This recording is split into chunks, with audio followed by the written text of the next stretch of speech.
What's going on, guys? Chuck back with another awesome Blu-ray purchase, and today I want to talk about a newly released film from the Criterion Collection, and that being 1934's Imitation of Life. Now, this is one, I don't know how many people have heard about it or know about it, but I would highly recommend you familiarize yourself with it. This is an excellent, excellent film starring Claudette Colbert, Louise Beavers, and Freddie Washington. And this is, let's break it down. Okay, the story is basically Claudette Colbert. She is a recently widowed single mother who's trying to raise a little girl, like 2-year-old girl. When one day, this African American woman mistakenly comes to her house looking for a job as a housekeeper, as was the case in those days, and basically offering to work for room and board for her and her daughter Paola. Claudette Colbert's character of Beatrice, or B, as she's known, hesitantly at first because she's not sure it's really something she needs, but she realizes she needs the help, so she allows Delilah, who was the woman that comes in, and her daughter to come in and stay with them and try it out for a while. Well, a while turns out a couple years, and a fast friendship is formed. On the way, she discovers that Delilah has this awesome pancake recipe, and they decide to market it and turn it into a huge business. Now you're thinking that seems like a ho-hum story. That's the A plot, I guess, but that's really not the main essence of this story. The story is really about the B plot, which to me is really A plot, and that's the dynamic between the character of Delilah and her daughter Paola. See, Paola is a light-skinned African American girl who's been more or less passing as a white girl, and as she grows up, she's during that time she's doesn't want to be she doesn't want to be black.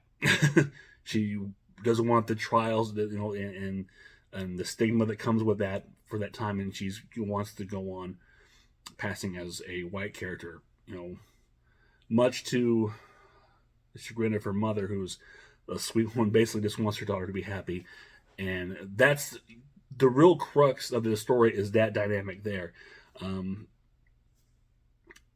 At the time, it's really hard to talk about but it's a very fascinating film to watch, especially in today's social climate, I guess, even go back to 1934 when this film came out. It's interesting to see I don't know, I guess, I'm not really sure what I'm trying to say here, honestly. But the whole, the idea of passing for a different race to avoid, the problems with yours because you don't want to deal with it. I think it was a very prominent. I mean, how much I'm sure it's probably in some ways we talk about now, but I guess this was a very big thing at that time. I don't know, but it's a fascinating dynamic between the mother and daughter. Delilah and Paola. It's heartbreaking, in a sense, because the character of Delilah, she's played a lot like the typical African American woman that you would know for that time period. The mammy type character, if you will. Even so, even she's, and this was kind of certain when I first saw this, because her idea of the pancake recipe, they make this whole Delilah's, as I think he called Aunt Delilah's pancake batter or whatever, and they use a picture. It's very similar to the Aunt Jemima thing, which not knowing much, I did the research about whether that was like if one was just mimicking the other or one was inspired by the other. I don't know. I don't know the history of that. Probably something I should go back and read. But that's obviously the stereotype thing they're going for with that. And then you have the daughter of Paola, who's again from growing, she's very light skinned, passing in the white world, and they've made her character is totally different from the racial stereotype, if you will, of the Delilah character. But all throughout this, Delilah is playing as a very almost naive but very sweet, loving. All she wants is her daughter to be happy, and it's heartbreaking. It's very very heartbreaking. Um, it's hard to really discuss the film other than you should watch it. This is a very excellent film. It's made in 1934, and again, it's the main star of this is Claudette Colbert, as she has her own daughter as well. She's raising, and but their story is really inconsequential, and it's not what you're invested in. You're invested in, again, the B storyline, which is really the main crux of the story. I think at that time they don't want to highlight. People didn't want to highlight that as the main point of the story, which it really is. But you could also argue it's a story, but two women growing up with their daughters, and you can market it that way, even though that's not really what it's about. But again, stars Claudette Colbert, who had an excellent year in 1934, as she had starred in 3 films that were nominated for Best Picture. This one, Imitation of Life. She also starred in Cecil B. DeMille's Cleopatra, and of course in Frank Capra's It Happened One Night, which of course won the Oscar for Best Picture and won Claudette Colbert the Oscar for Best Actress. So she was having a killer year in 1934. And she's excellent. I always loved Claudette Colbert. She's excellent in everything she does here. And I love, again, I love watching Claudette Colbert. But seeing her, I think she has a really good chemistry with Louise Beavers, who plays Delilah, and showing that bond over the years and the friendship. And obviously there's still, in some essence, there's the employee servant thing. It's there, but they don't really focus on that. That's how it starts off, but obviously Claudette Colbert's character is treating her as family at this point, and helping her with her issues with her daughter, and that's a very touching thing. It's especially for a film around that time, to see that kind of dynamic, I guess, if you will. One thing I found fascinating, the first time I watched it was years ago, and I was trying to watch films that have been nominated for Best Picture, but not just the winners, is what I could find, and I happened to come across this one, and I was just amazed by it immediately. One thing I didn't know, at the time I watched it, I thought the actress, Mrs. Freddie Washington, who plays Paola, Delilah's daughter, and I guess it's because of the fact that you're watching this film in black and white, but I honestly thought that she was a white actress who they just got to play this part as, okay, she's the light skinned girl and get the white actress to play. Look, when she's pretending she's black. Come to find out, after getting the Blu-ray and watching some of the features on here, that Freddie Washington actually was an African American actress who was very light skinned, and kind of she had a very short film career, and apparently she was kind of pigeonholed into these kind of passing roles, if you will, of the light skin African American passing as a white, or whatever the case may be. I think she only did like 4 or 5 movies, maybe 7 tops. But she went on to be an activist for civil rights, which I thought was very fascinating. I was blown away when I saw it, because I don't know what it says about me.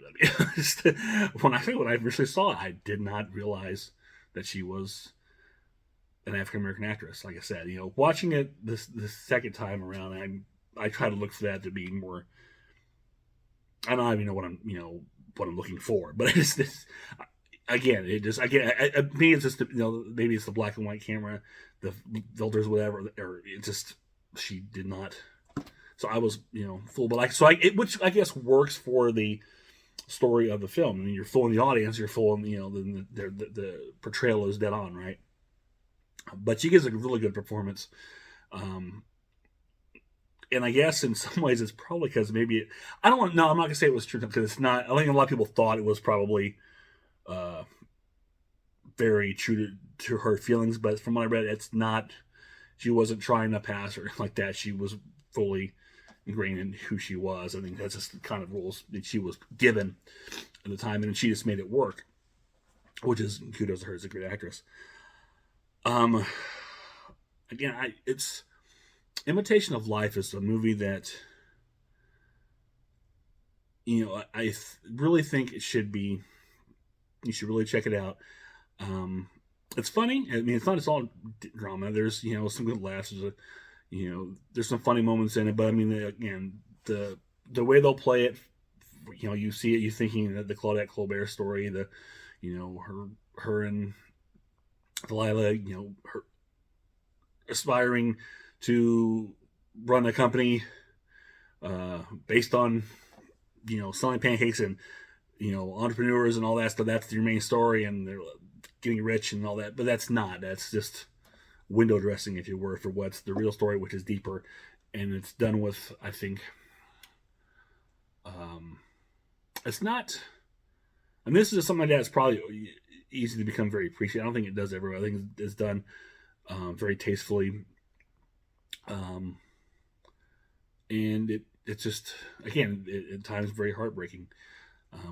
Great performances by these three actors. What it's also sad is that, excuse me, Louise Beavers and Freddie Washington were like 5th and 6th billed when they listed the cast, which is crazy, especially Louise Beavers, who is basically the second lead in this film.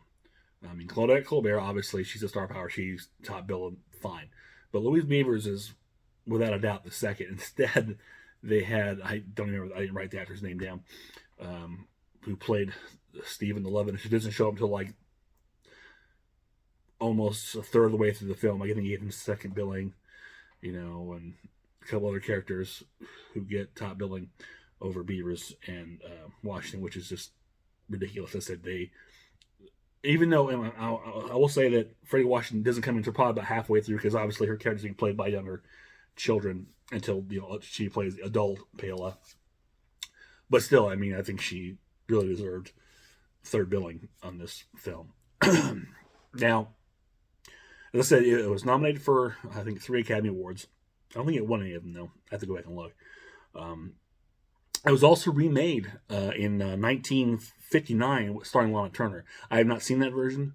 This is the only one I've seen, and it was years ago, so I was really excited when Criterion Collection put this film out, because this is one I've wanted to get for a long time, and they've done it justice here. I mean, this is an excellent print.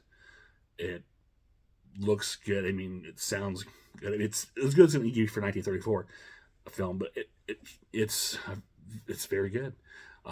Special features wise on here is not a whole lot to speak of, but there are what's on here is very good. It's very fascinating. You've got an introduction, let's see, by Imogene Sarah Smith, who's a contributor to the Call the Heart, John M. Stahl, and Hollywood Melodrama. Of course, John M. Stahl is the director of this film.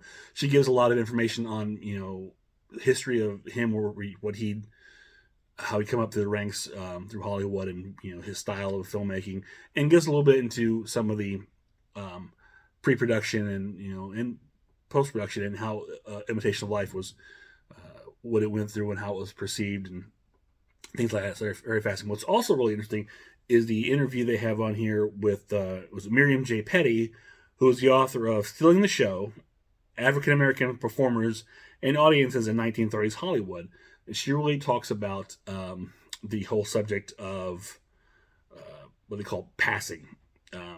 Again, we talked about earlier, it's trying to pass for a different race than what you are for whatever reason, how that affected the black community, how they responded to Freddie Washington, good and bad. It's a very fascinating insight. It's like about 20-minute interview, almost like a